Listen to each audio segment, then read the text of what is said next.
à tous et bienvenue dans une nouvelle vidéo. Aujourd'hui, comme je vous en parlais déjà la semaine dernière dans mon vlog, eh bien je vais vous parler du Summer Win. Alors qu'est-ce que c'est le Summer Win? C'est une manière d'appréhender l'été d'une manière un petit peu différente.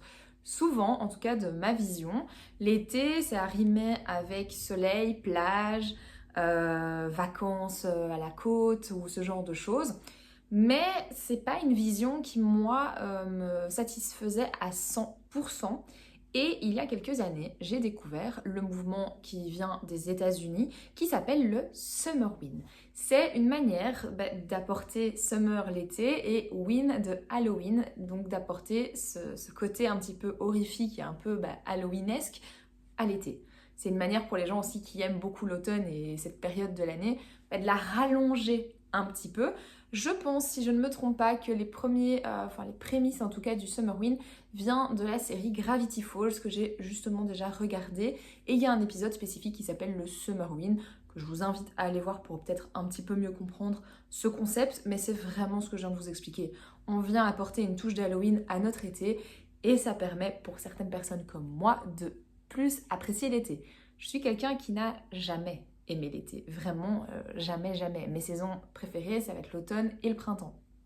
Et c'est vrai que l'été, c'était cette période entre deux où je suis pas contente, ça me plaît pas, c'est quelque chose qui ne me fait pas plaisir.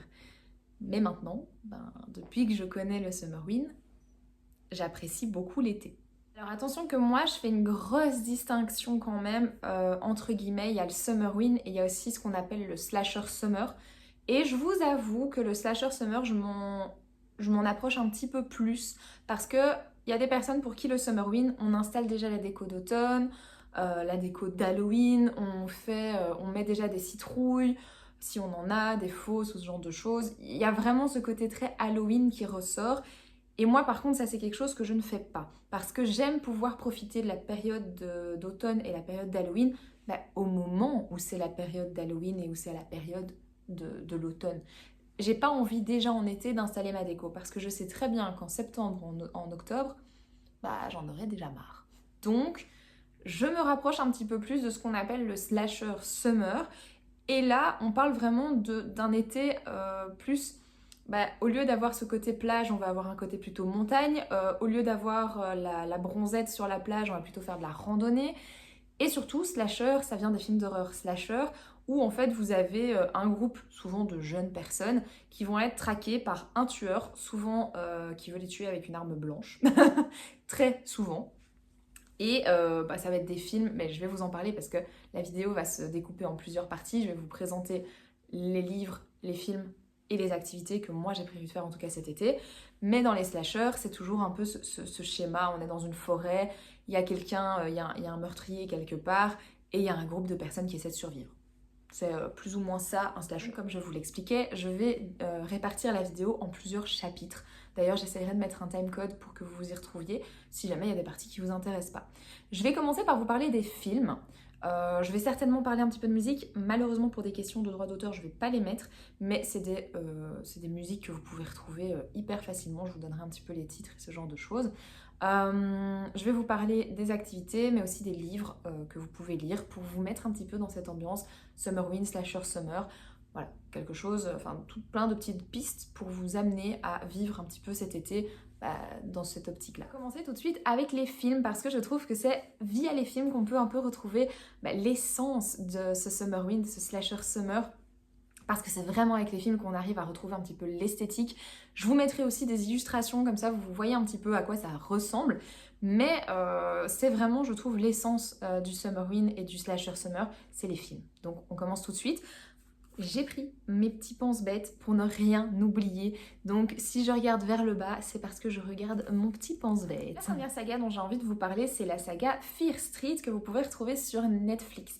C'est une saga aujourd'hui en 4 épisodes, avant il y en avait 3, mais le dernier est sorti ici fin mai, c'est le Fear Street Prom Queen, que je n'ai pas encore vu. Je me le garde justement pour ce Summer Win ici.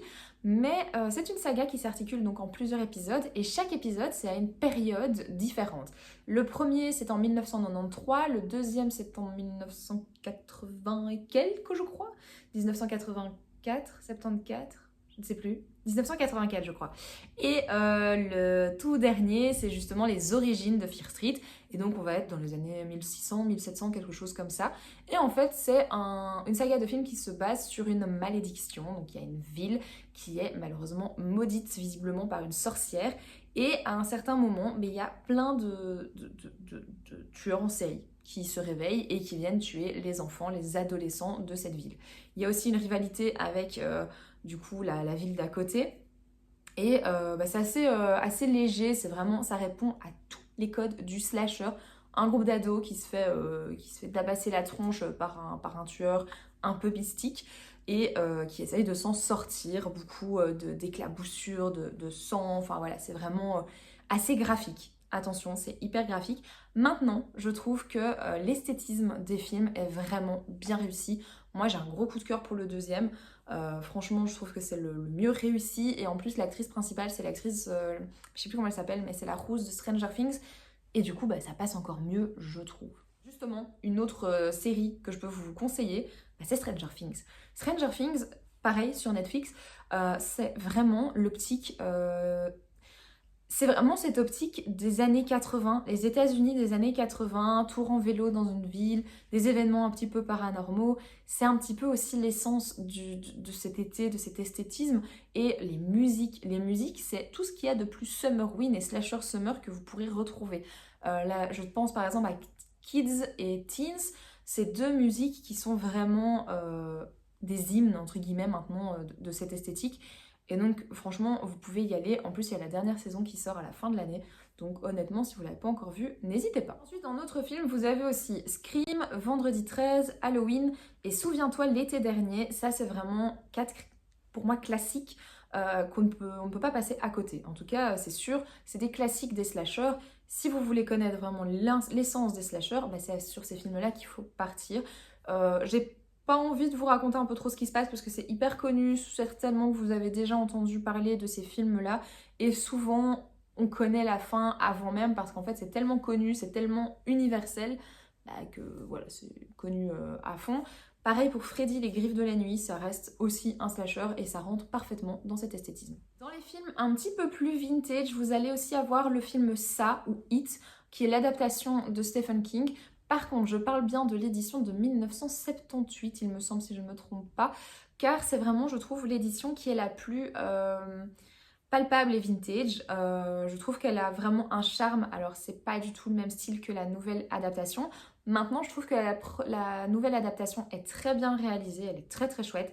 Les musiques et tout ça, c'est vraiment très très bien. Mais ça ressemble énormément à Stranger Things dans l'ambiance. Donc c'est quelque chose qui va un petit peu se répondre avec Stranger Things.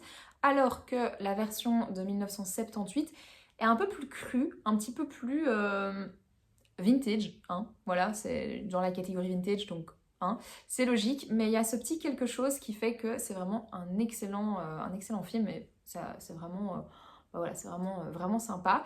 On a aussi Les Dents de la Mer. Pour moi, ça, c'est le film de l'été. J'adore Les Dents de la Mer. Ça a un petit peu mal vieilli, hein, au niveau des effets spéciaux, le requin et tout ça. On voit que ça date, ça date. Mais bon, bref, ça reste quand même un excellent film. Et il y a aussi Massacre à la tronçonneuse. Pareil, je vous parle pas des nombreuses adaptations très récentes qui ont eu lieu. J'ai vu d'ailleurs la dernière sur Netflix et j'ai trouvé ça un peu niais, ça faisait pas peur. Enfin voilà, moi le dernier, j'ai vraiment pas aimé, c'était vraiment carrément drôle en fait. Par contre, le tout premier que j'ai vu, je crois que c'est celui qui date justement d'il y a très longtemps, avant à mon avis, les années 2000.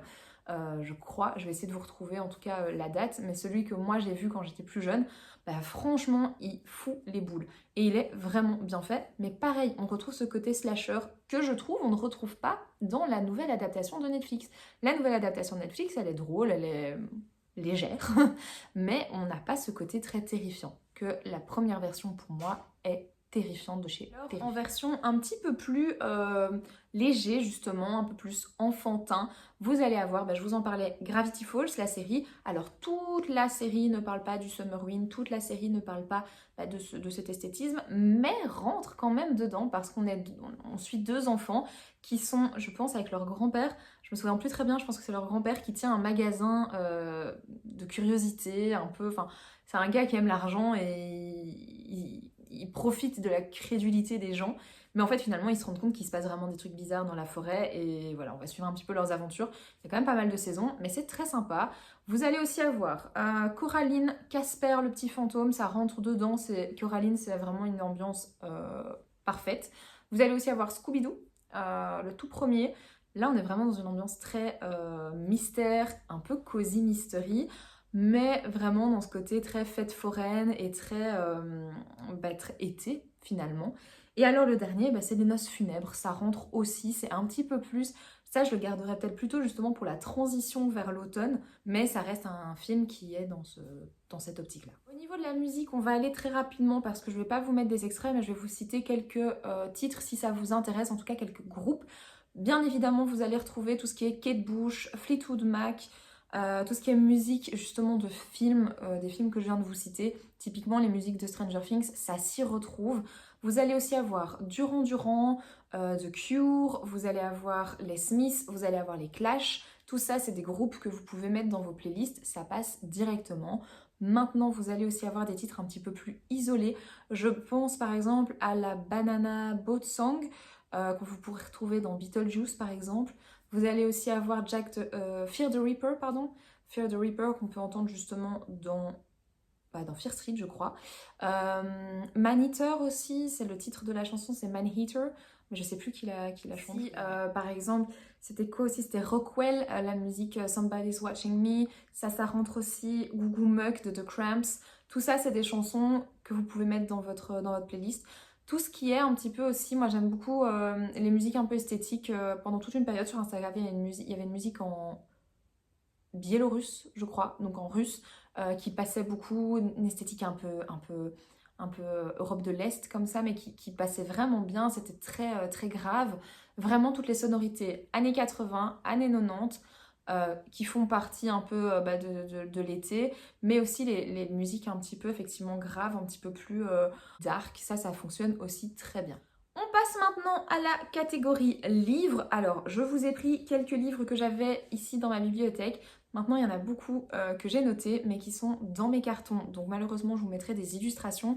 Mais voilà, j'ai essayé de faire au mieux. On commence avec des livres que je n'ai pas, parce que c'est des livres que je n'ai pas encore trouvés, en tout cas qui m'intéressent, enfin des histoires qui m'intéressaient vraiment. Mais c'est la saga Chair de poule. C'est une saga à destination des enfants, mais c'est des histoires horrifiques. Bien évidemment que ça rentre dans notre esthétisme d'aujourd'hui. On a aussi tous les Stephen King, et ça je vous en ai sorti deux qui sont encore dans ma palle. Stephen King, c'est le maître du slasher summer, donc n'hésitez pas, il y en a plein qui passent. L'année passée, pendant le Summerwin, j'avais lu Joyland, où c'est un livre qui se passe dans une fête foraine. Bien sûr que ça rentre dans l'esthétisme, c'est parfait. Il y a des Stephen King qui font plus automne, Halloween, mais il y en a beaucoup qui pourraient passer dans le slasher summer. Ici, moi, je vous ai pris les deux que j'ai encore dans ma palle, c'est Cujo et Misery. À mon avis, Cujo passe mieux, mais Misery, je pense que ça passe un peu plus pour l'automne ou Halloween. Vous voyez, il faut un petit peu trouver les titres. Désolée, il y a un oiseau qui vient de se prendre la fenêtre, je crois, mais il s'est renvolé, donc tout va bien. J'ai peur. En plus, au moment où je vous parle de Stephen King, c'est un peu spécial, mais bon, on va passer. Dans les autres titres, vous avez ça, évidemment, comme le film, hein, ça passe. Vous avez Cimetière. Cimetière, il est très très chouette pour le slasher Summerwin, je trouve qu'il est très bien. J'avais aussi noté Carrie. Carrie, pareil, très très bon. Et je ne l'ai pas cité dans les films, mais vous pouvez le rajouter. Que ce soit en film ou en livre, il passe très très bien. Mais voilà, beaucoup de Stephen King passent pour cette occasion. Vous avez aussi Les dangers de fumer au lit de Mariana Enriquez. On est sur un recueil de nouvelles un petit peu horrifiques, un petit peu dérangeantes. Je l'ai lu pareil l'été passé et je trouve que ça donne très très bien pour la période. Vous avez aussi The Wick Deep de Shea Earnshaw. C'est une histoire de sorcière qui se passe justement pendant l'été et jusqu'à la période de l'automne, il me semble. Une histoire de sorcière, des enfants, des ados qui se retrouvent mêlés à cette histoire. Rien de plus, rien de moins, ça se passe sur la côte. Tout est parfait. Tout est parfait. Vous avez aussi, on passe aussi sur tout ce qui est horreur. Donc Dracula, tout ça, ça peut y aller. Entretien avec un vampire, ça peut être dans votre pile à lire Summerwind si vous le voulez. Mais du coup aussi, Dot de sang, je ne l'ai pas encore lu, mais je sais qu'il passe totalement dans cet esthétisme. C'est pareil, hein, dans la même veine que tout ce qui est, je viens de vous citer, Dracula, Entretien avec un vampire. Donc tout ce qui est un peu horrifique, ça passe. On a aussi un petit peu plus jeunesse pour le coup, Terreur à Smokolo. Ça pour moi c'est la base. Franchement il est cool, il est pas trop prise de tête. Justement aussi pareil, c'est des enfants, c'est des préados qui vont à une visite d'une ferme qui visiblement est tentée. Elle n'est pas hantée, mais elle est hantée. Mais ça passe de ouf, franchement, il est génial pour le Summerwind. Si vous voulez pas quelque chose de trop horrifique, Terreur à Smokolo, c'est juste bien. Vous citez Frankenstein, ça passe clairement. Et encore un dernier auquel je n'avais pas encore pensé, mais c'est les jumeaux Croche-Mort.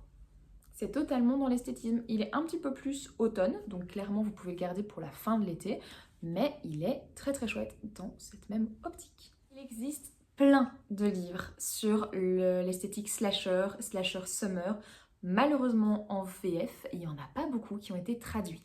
Si vous voulez regarder sur Goodreads ou même sur d'autres sites, hein, vous avez des listes et des listes et des listes de livres, et que en VO bien évidemment, qui n'ont pas encore été traduits ou qui sont difficiles à trouver. Donc si vous lisez en VO, il y a encore plein de titres que vous pouvez trouver. Vous tapez TBR Summerwind, donc pile à lire entre guillemets Summerwind, et vous allez trouver des centaines et des centaines de livres dans cet esthétisme. C'est juste qu'en français, on est un petit peu limité, parce que n'oublions pas que le Summerwind et le Slasher Summer, c'est vraiment une esthétisme à l'américaine. Plus qu'américain, vous mourrez. C'est vraiment l'été américain à son paroxysme finalement. Donc c'est vrai que c'est très orienté anglais du coup. Et maintenant que vous voyez un petit peu à quoi ça pourrait ressembler, parce que peut-être que dans les livres que je vous ai cités, dans les musiques ou dans les films, vous vous dites « Ah oui, j'ai déjà vu ça, je vois un petit peu ». Peut-être que vous connaissez aussi déjà le Summerwind. N'hésitez pas à me dire en commentaire votre expérience par rapport à ça. C'est quelque chose qui tourne beaucoup sur Instagram. C'est vraiment un esthétisme qui a vu le jour sur Instagram pour moi et qui est alimenté par Instagram, c'est sûr et certain. Sur YouTube, vous verrez quelques vidéos, mais je trouve qu'il n'y a pas une énorme masse de personnes qui en parlent. Sur Instagram, par contre, vous tapez le mot-clé, vous allez directement trouver ce dont je parle. Mais du coup, ce dont je parle, c'est aussi beaucoup d'activités. C'est une bucket list de l'été, entre guillemets, à remplir pour être dans vraiment au lieu de voir et de comprendre, on le vit. Vous voyez ce que je veux dire? Donc, pour mieux le vivre, on a vraiment plein d'idées de ce qu'on pourrait faire pour pouvoir vraiment le vivre à 100%. Je vais vous partager aujourd'hui ma liste pour cet été en tout cas. Je suis pas sûre de tout faire. L'année passée, j'avais aussi fait une liste dans cette optique-là et je sais que la moitié, je pense que j'avais pas su faire parce que j'avais des objectifs un petit peu trop, voilà, j'avais beaucoup d'espoir visiblement sur mon été et j'ai pas eu le temps de tout faire. Voilà, il faut pas oublier qu'on travaille à côté, que c'est pas 2 mois de vacances, donc j'avais pas su tout réaliser. Alors, ma première activité que je veux faire cette année, et ça j'espère vraiment le faire, c'est aller tout simplement au lac. J'aimerais aller soit, je dis lac, mais ça peut être une rivière aussi, et me baigner dans une rivière ou dans un lac. C'est quelque chose que je faisais beaucoup quand j'étais plus petite, aujourd'hui je le fais beaucoup moins. Et pourtant c'est quelque chose, je trouve, de très agréable, on le fait pas assez. On se baigne beaucoup dans des piscines couvertes, communales. Mais finalement, se baigner en pleine nature, c'est très gai. Même mettre ses pieds dans l'eau après une rando ou quelque chose comme ça, c'est hyper agréable et ça rentre tellement dans cet esthétisme, le petit pique-nique au lac avec Jason qui vous regarde de l'autre côté, c'est vraiment tout ce qu'on veut pour le Summerwind. Évidemment, comme je vous le disais, la randonnée en forêt fait évidemment partie des activités que je veux réaliser. Vous l'avez vu la semaine passée, je l'ai déjà fait, mais j'aimerais bien en faire encore et encore et encore. Pareil, le camping fait partie intégrante du Summerwind et du Slasher Summer. Il faut se donner un peu les frissons, voyez-vous. Si vous ne le faites pas, vous n'êtes pas dans le Slasher Summer. Il faut avoir une petite frousse un petit peu comme ça, voyez-vous. On a aussi faire une soirée film. Une soirée film avec que des films dont je vous ai cité. Du popcorn, un peu comme je vous ai montré la semaine passée, un film d'horreur en pleine nature, un seau de popcorn. C'est parfait. Dans la même optique, on a évidemment le feu à l'extérieur, le feu de camp. Et vous pouvez faire, moi je ne l'ai pas noté, mais vous pouvez le faire aussi, c'est faire des s'mores. C'est des c'est un, comment on appelle ça? Un marshmallow, de la guimauve, que vous allez mettre entre deux écoliers. Et en fait, vous allez faire fondre votre guimauve sur le feu. Et puis, vous allez le presser entre deux biscuits écoliers avec un peu de chocolat. Et puis après, vous allez le manger comme un sandwich. C'est quelque chose que les Américains font beaucoup pendant l'été. Moi, c'est vrai que je ne pense pas que je l'ai déjà fait. Je fais les marshmallows simples au bout d'un bâton, mais je ne fais jamais avec les écoliers. J'ai aussi noté, donc week-end en cabane, coché, c'est fait. Aller à la foire, aller au cinéma, c'est toutes des activités un peu de l'été où on va justement récupérer cette fraîcheur justement de l'extérieur.